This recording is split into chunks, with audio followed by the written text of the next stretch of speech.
que no se acompaña de dilatación de la vía urinaria. Acá el componente es a nivel glomerular, prácticamente a nivel de las unidades renales, a nivel de los túbulos. Estamos conociendo la nefropatía obstructiva, y la más clásica y la más frecuente y la que sí van a poder observar ustedes va a ser la nefropatía por ácido úrico. La próxima, por favor. ¿Listo? Básicamente el evento que se produce es por la precipitación de ácido úrico en la luz de los túbulos. Por tanto, vamos a tener un bloqueo físico de la luz de los túbulos proximales y distales de las unidades renales, condicionando una nefropatía obstructiva aguda.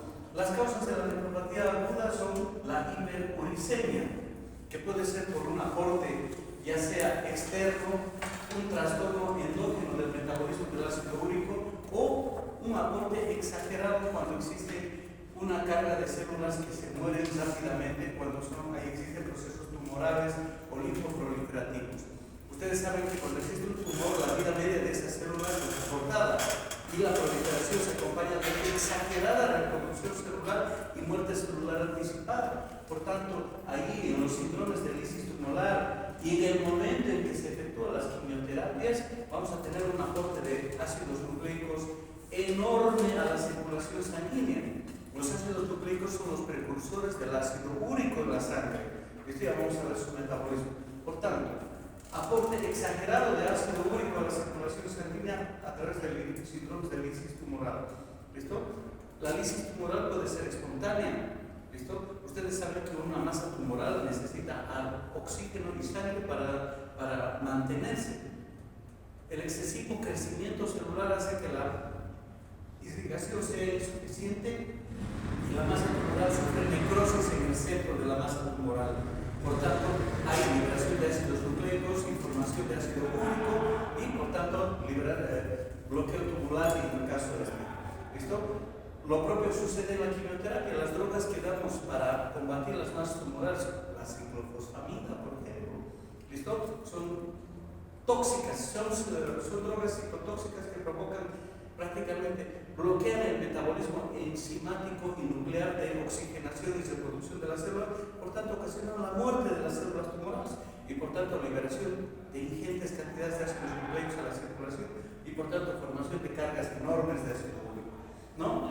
Los procesos mieloproliferativos, la metaplasia mieloide. Metaplasia se refiere a ocupación o cambio de la médula ósea por células tumorales de diferente estirpe. La policitemia vera, que es una reproducción neoplásica de glóbulos rojos con una vida media cortada de los glóbulos rojos, también va a dar lugar a la liberación de ácidos nucleicos. La leucemia mieloide crónico, la anemia hemolítica, eventos como la rhabdomiolisis. ¿Listo? La rhabdomiolisis, que es destrucción de la masa muscular, por tanto sus ácidos nucleicos se liberan a la circulación sanguínea y van a dar lugar a la formación de ácido úrico. Situaciones excepcionales como las convulsiones y el estatus epiléptico. ¿Qué significa convulsión para ustedes? ¿Qué es una convulsión? Son contracciones sucesivas, sostenidas de contracción muscular y relajación, contracción, relajación. Eso es una convulsión del ataque. Entonces, ¿qué estamos haciendo? ¿Qué está pasando en estos pacientes? La masa muscular sufre contracciones en situaciones de hipoxia y de isquemia y por tanto se produce muerte de la masa muscular. Y con la muerte de la masa muscular, liberación de ácidos nucleicos a la circulación y por tanto mayor formación de ácido úrico y bloqueo tubular por este pigmento. La epilepsia o el estatus epiléptico también se acompaña de esa situación. Y cuando hay un déficit enzimático para el metabolismo de los ácidos nucleicos, que es una enfermedad sumamente rara, la enfermedad de Lesnayo. La próxima, por favor. ¿Listo? Bueno, normalmente, ¿cómo se metabolizan los ácidos nucleicos? Los ácidos nucleicos son transformados en purinas en el hígado y a través de las antinoxidasas se transforma en ácido úrico. Hasta acá queda el metabolismo del hombre. Todos los mamíferos en la Tierra tienen, ¿listo?, la uricasa. ¿Listo? Es una enzima que no tiene el humano. Al ser mamífero no debería tenerla. La uricasa transforma el ácido úrico en alantoina. La alantoina es hidrosoluble, hasta por el sudor, la orina, materia fecal se puede eliminar y así no sufren de cálculos ni de problemas de ácido úrico el resto de los animales. Pero el hombre sí, el hombre carece de esta enzima enzima, por tanto, su metabolismo del ácido úrico se corta acá. ¿Listo? Acuérdense que la situación de solubilidad antes de la precipitación y antes de la cristalización del ácido úrico es muy lábil en el ser humano. Prácticamente la concentración con la solubilidad depende de concentraciones críticas del pH sanguíneo, del pH urinario y del estado de hidratación. ¿Listo? En situaciones de pH plasmático 740 está la forma ionizada en un 99% es un hogato monosódico que es capaz de eliminarse por la orina. ¿Listo? Su nivel de solubilidad máximo del ácido úrico es 6.47 miligramos. Por tanto, este es el rango de excreción. Por encima de 7 ya vamos a tener dificultades de excreción del ácido úrico. Y si está 12, 16, 14, prácticamente se va a precipitar a nivel tubular. ¿Listo? En una persona sana, sin lisis tumoral, sin tener defectos enzimáticos del ácido úrico, producimos entre 500 a 700 miligramos cada día. ¿Listo? 80% es la producción endógena por el cambio normal que tenemos. ¿Listo? Solo piensen en una cosa. En 14 días todas las células del tubo digestivo son recambiadas por una nueva capa de células. Y por tanto, ¿qué significa eso?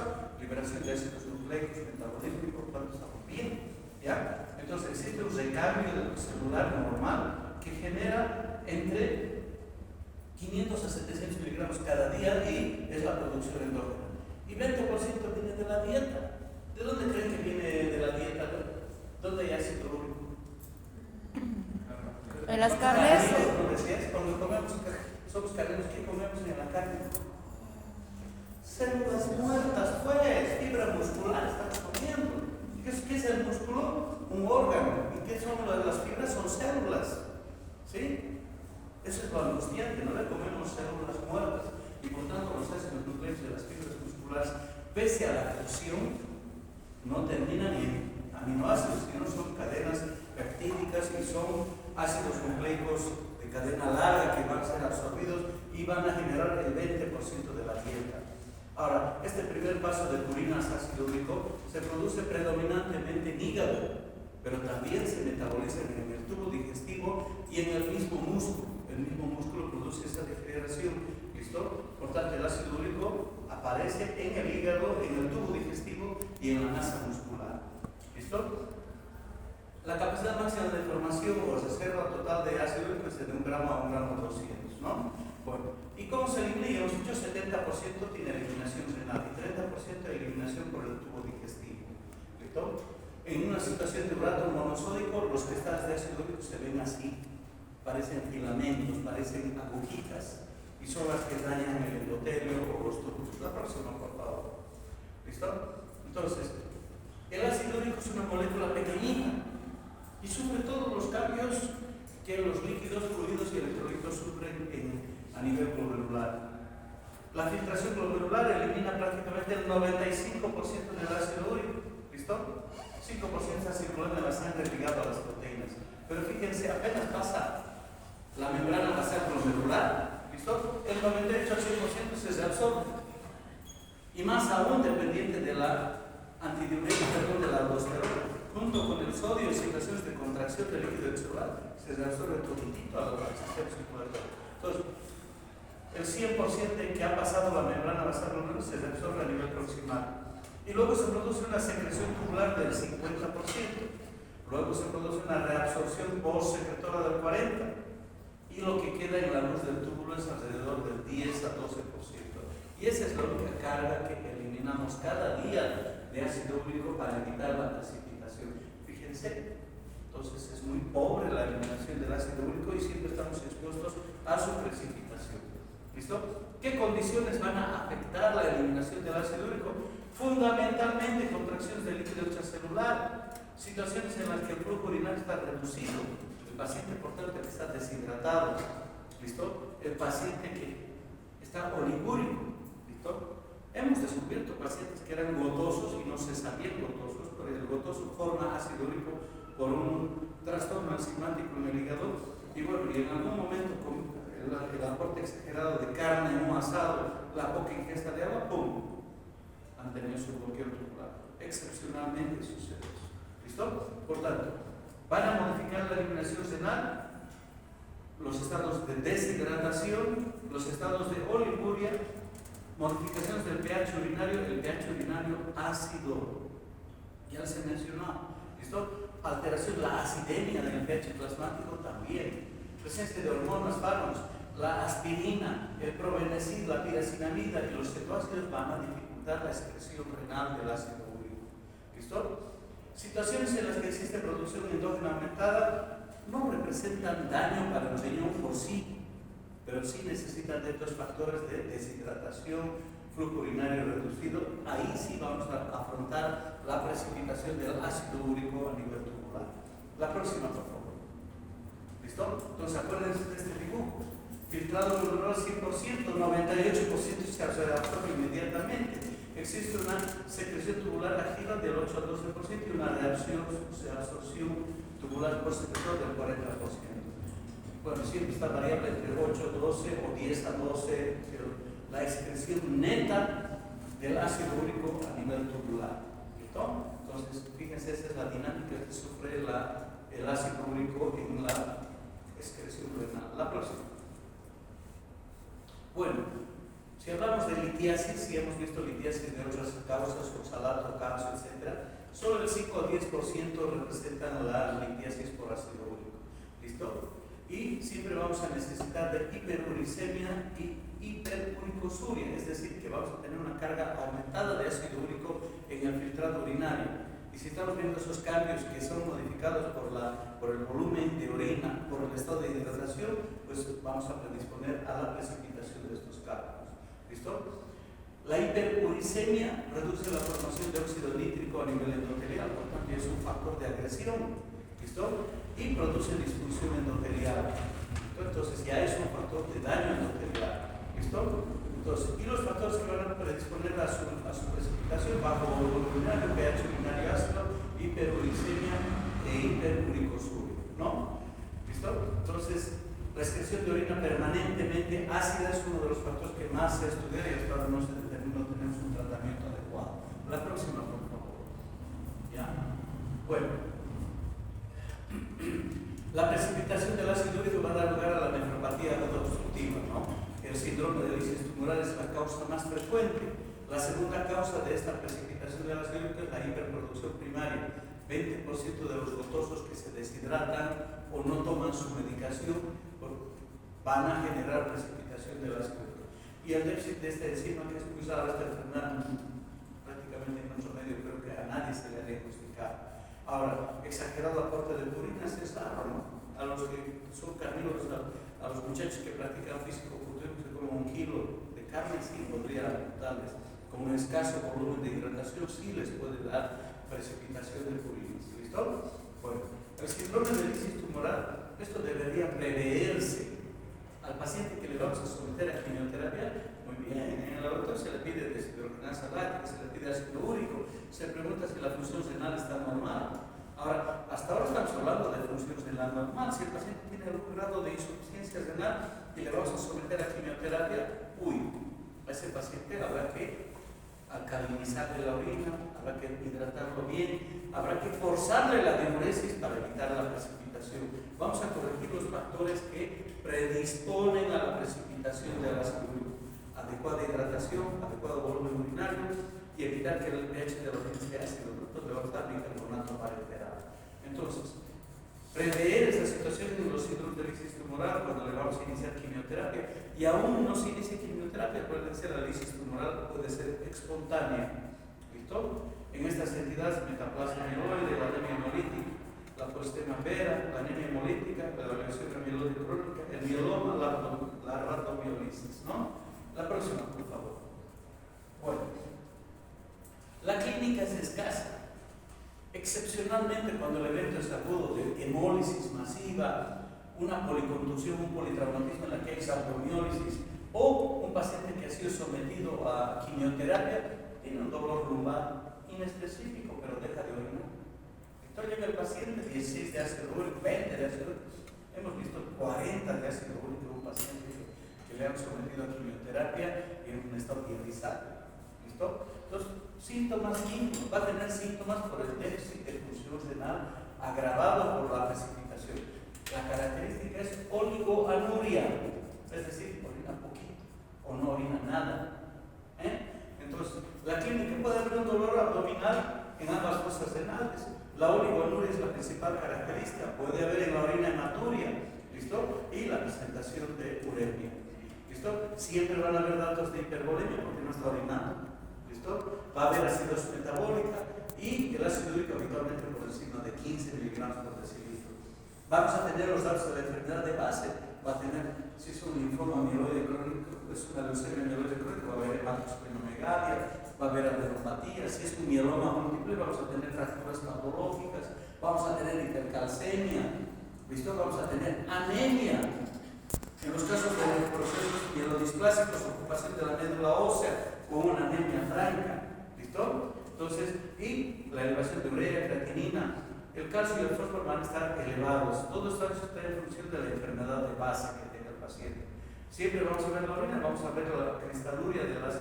Miren, este es el urato monosódico y los cristales que ayer hemos visto en la clase de litiasa. Va a haber fosfaturia y microhematuria. El diagnóstico de nefropatía gozosa cae por su propio peso. Ay, que sea cruz para no darse cuenta, ¿listo? Ácido úrico elevado, clínica de un proceso crónico, punto. Y el estado de deshidratación. El antecedente clínico y el laboratorio. La persona. ¿Listo? Biopsia a un paciente que tiene bloqueo por pigmento, no se le hace. ¿Por qué? Porque la reversión es prácticamente completa. Esto se cura en un 100%. La biopsia anal es prescindible, no se hace. ¿Listo? Pero si se ha efectuado alguna vez, vamos a ver depósitos de cristales a nivel tubular, intracelular. Se ven agujas bisefringentes en la microscopía óptica, se ven precipitaciones de los cristales en las muestras de biopsia que se han efectuado, se ve daño de las células tubulares y de la membrana basal tubular, ¿listo? Daño sobre todo túbulo intersticial, el ovillo glomerular habitualmente está indemne, ¿sí? Porque ¿dónde se precipitan los túbulos? El lugar fisiopatológico del daño es el bloqueo tubular agudo, por tanto va a haber patología. Y siempre se acompaña de infiltración inflamatoria por sitios donde hay precipitación de ácido úrico. La próxima, por favor. El tratamiento debería ser la prevención. Si alguien más es sometido a quimioterapia, dosaje de ácido úrico, si está a un nivel crítico, pues darle diuréticos, inhibidores de la santina oxidasa, úricos, hidratación amplia, alcalinizar la orina, evitar que el ácido úrico se precipite a nivel tubular. Esa sería la conducta. La prevención en los procesos de alta formación de ácido úrico. La prevención es mucho más importante. ¿Listo? Y una vez que está establecida la nefropatía o el bloqueo tubular agudo, la fluidoterapia es importante. Hay que forzar la diuresis con volúmenes urinarios de más de 60 mililitros kilo peso hora. ¿Listo? Es decir, que tenga más de 3.500 o 4.000 mililitros. Con un volumen urinario alto evitamos la precipitación o favorecemos la eliminación de los cristales de ácido úrico. Alcalinizar la orina, le vamos a meter un suero con abundante bicarbonato de sodio, que también se da 1 milimol kilo peso, ¿listo? Y esa es una infusión continua. Drogas úricos-úricas, el probenecid, la sulfipirasona, la resbomarona, etc. Y evitamos la formación de más ácido úrico a través de la inhibición de la santina oxidasa, el allopurinol. Pero para que actúe el allopurinol se debe dar 5 a 7 días antes para la inhibición completa de la santina oxidasa. Por tanto, el allopurinol está en la fase de prevención y no en la fase de tratamiento. Alguien que está bloqueado, ya tenemos una carga de más de 15 miligramos, ¿a qué sirve? Pero habría que darle para evitar mayor precipitación posterior. ¿Listo? Está indicado forzar la diuresis, la furosemida en infusión continua. Y cuando el cuadro de uremia está establecido, está indicada la hemodiálisis. La hemodiálisis convencional con filtros de baja permeabilidad es útil porque la molécula del ácido úrico es pequeñita. ¿Listo? Es un poquito más grande que la glucosa nada más. ¿Listo? O situaciones de recambio plasmático como la hemodiafiltración, inclusive aceleran la depuración del ácido úrico. El pronóstico es bueno, la recuperación es completa. El bloqueo tubular dura 7 a 14 días, que es el tiempo que se degeneran las células tubulares y los pigmentos van a ser eliminados por la orina. ¿Listo? La nueva capa epitelial del túbulo dañado, muy bien, es descamada y aparece la orina y en volúmenes normales, prácticamente sin secuela. Y tratarles con inhibidores de la santinooxidasa o drogas onicosurídicas para evitar la repetición del evento. ¿Listo? Bien. Entonces, eso es nefropatía gotosa o nefropatía por pigmentos. Nefropatía por drogas y todo, dudo que la puedan ver. ¿Listo? No vamos a tener más. ¿Ya? Bueno. Vamos a pasarnos a la otra enfermedad que nos... Chihuahua.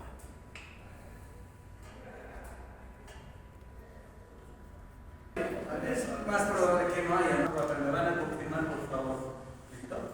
Bueno, el otro tema es infección de orina. ¿Listo? Infección de vías urinarias. La próxima, por favor. Bueno, infección de orina se define como colonización por virus, bacterias, hongos o parásitos de la vía urinaria, desde la uretra hasta los pelvis renales, hasta los cálices renales, incluyendo el parénquima renal mismo, y en algún concepto más ampliado en la fisiopatología de la infección de orina está inclusive la cápsula renal, con la formación de abscesos perirenales, etc. ¿Listo?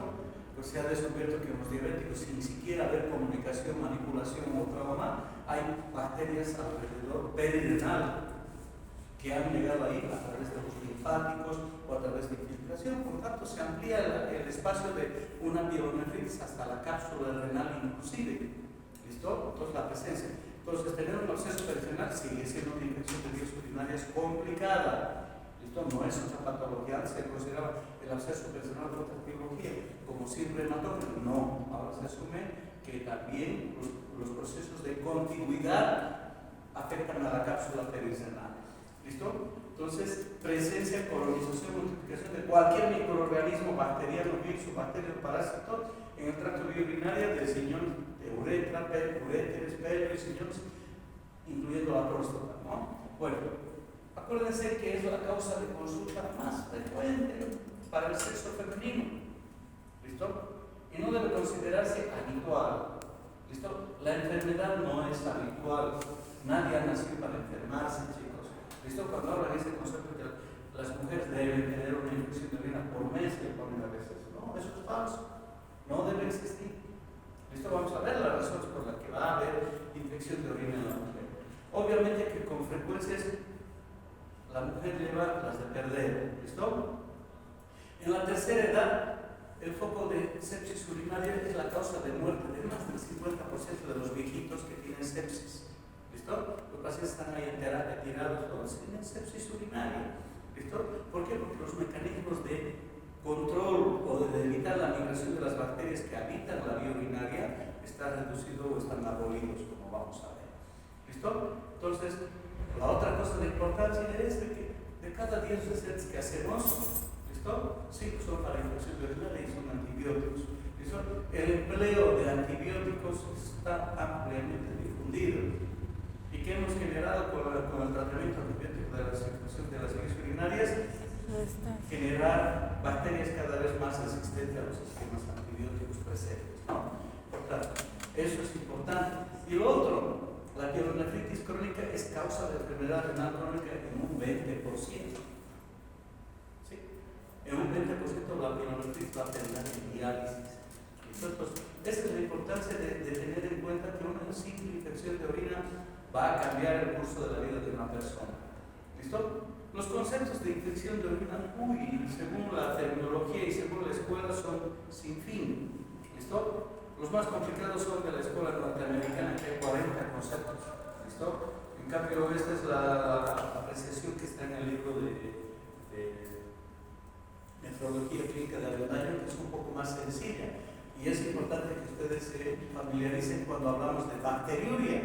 Bacteriuria es la presencia de un urocultivo positivo en la orina. Se habla de bacteriuria con urocultivo. No estamos hablando de cantidad, ni género, ni nada. Bacteriuria es un urocultivo positivo, tenga clínica o no. Y ahí vamos a empezar el estudio y definir qué vamos a hacer. Bacteriuria significativa en la mujer es un urocultivo con un recuento de más de 100.000 unidades formadoras de colonia para los gérmenes en la mujer. En cambio, para el varón esto cae a la décima, le saca un cero. En el varón, más de 10.000 unidades formadoras de colon, que es una bacteriuria significativa. ¿Sí? ¿Y a qué se debe eso? Porque vamos a ver que el hombre es más resistente por las características anatómicas y porque realmente tiene que haber algún defecto anatómico en el hombre para tener una infección de orina. ¿Ok? Entonces, bacteriuria significativa en la mujer, más de 100.000 unidades formadoras de colon y en el hombre 10.000 unidades formadoras de colon. ¿Listo? Acuérdense que el reproductivo siempre se va a tomar en chorro medio de la micción. ¿Listo? Chorro medio no se debe hacer las famosas enjuagues, baños, duchas previo al reproductivo. No. El paciente se despierta en la mañana, la primera orina de la mañana, listo. A la mujer se le recomienda simplemente una toallita húmeda, secado nada más si es que tuviera algo de flujo o humedad. ¿Listo? Al varón se le permite remangar el prepucio, punto. El primer chorro al inodoro y se pone el chorro medio. Para el varón es fácil, cambio para la mujer es un poquito dificultoso. ¿Listo? Hace cuclillas frente a un lavadorcito y entonces empieza el chorro y pone la mitad en su chorro medio. Esa es la mucha de chorro medio que debe mandarse. No debe haber antiséptico, lavado, jabón, nada. ¿Listo? Obviamente que en pediatría el sondaje es indicado porque un niño no coopera, pero el adulto debe ser de chorro medio. ¿Listo? Bueno, piuria es la presencia de leucocitos más de 10 por capa. ¿Listo? Y en realidad piuria asume acúmulos de leucocitos que han atrapado bacterias y forman acúmulos. El acúmulo de leucocitos muertos que contienen en su pancita varias bacterias se llaman piocitos. ¿Listo? Entonces, piuria son más de 10 piocitos por capa. Infección urinaria no complicada se refiere a la infección que cualquier persona pueda tener, aquella persona que no tiene defecto anatómico o funcional o enfermedad de base. Infección urinaria la tienen todas las personas, entre comillas, sanas. ¿Listo? Pero ya no hablamos de infección urinaria no complicada cuando es el segundo o tercer evento. Hay que estudiar y hay que saber qué hay debajo de esa infección urinaria.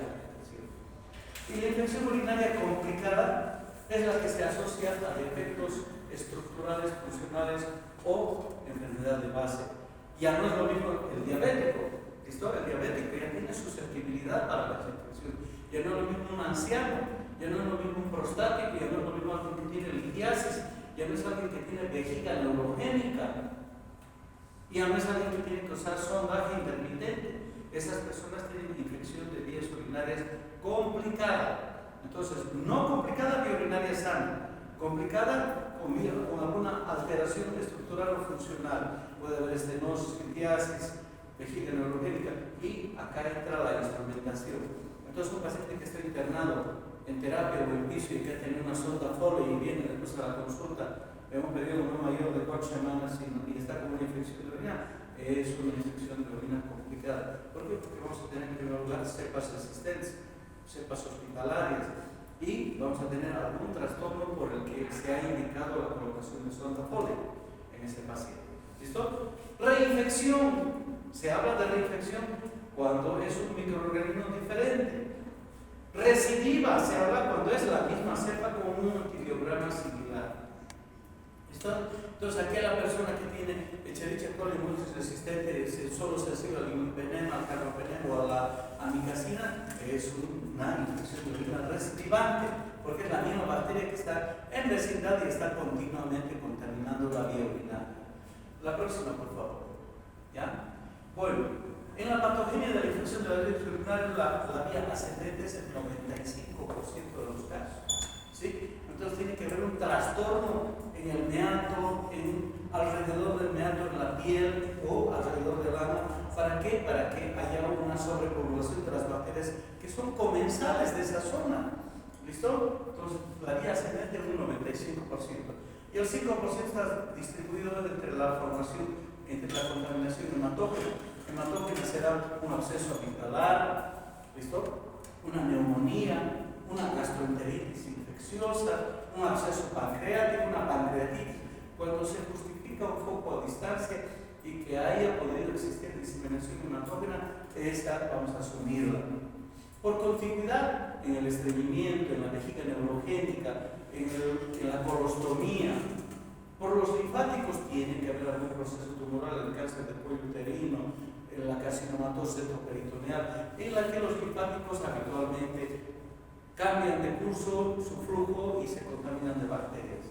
Y necesariamente cuando ha habido instrumentación de la vía urinaria. Entonces, esa es la patogenia que vamos a tener en las infecciones de vías urinarias.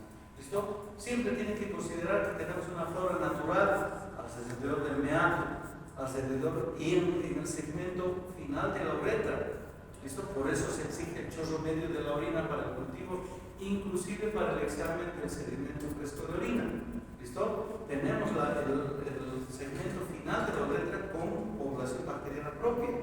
Habitualmente son bacterias aeróbicas. El Staphylococcus epidermidis está en la piel, el Streptococcus también. Y obviamente alrededor del ano vamos a estar los coliformes, el proteus, etcétera, que son gérmenes muchísimo más resistentes. Acuérdense que el estafilococo, cuando da contaminación, realmente es grave, porque la orina es un antiséptico, entre comillas, natural contra los cocos gram positivos, que no crecen. Y si aislamos un estafilococo, un estreptococo, la infección es muy severa y hay que hacer una tomografía o una ecografía para descartar abscesos o pielonefritis en el curso de la infección de orina de estos gérmenes.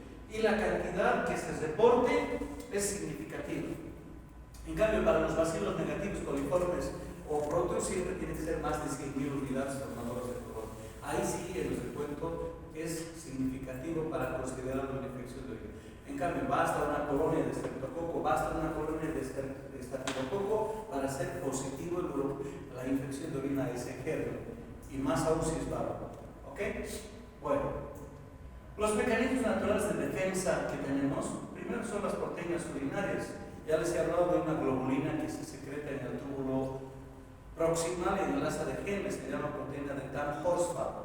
Esta proteína de Tan-Horsfeld tiene la capacidad inmunoabsortiva, es decir, por su carga puede pegarse a proteínas, bacterias, como magneto y se elimina con la orina. Entonces, tiene una capacidad de inmunoabsorción y por tanto evita la diseminación de bacterias. ¿Listo? La lactoferrina, que también está en la orina, es un inhibidor de la adherencia bacteriana y fundamentalmente la presencia de inmunoglobulina A. ¿Listo? La inmunoglobulina A está en todas las secreciones del cuerpo: lágrimas, nariz, boca, ano, vagina, todo y tubo digestivo, y es un principal protector de la diseminación, sobre todo de gérmenes del tubo digestivo y respiratorio. ¿Listo?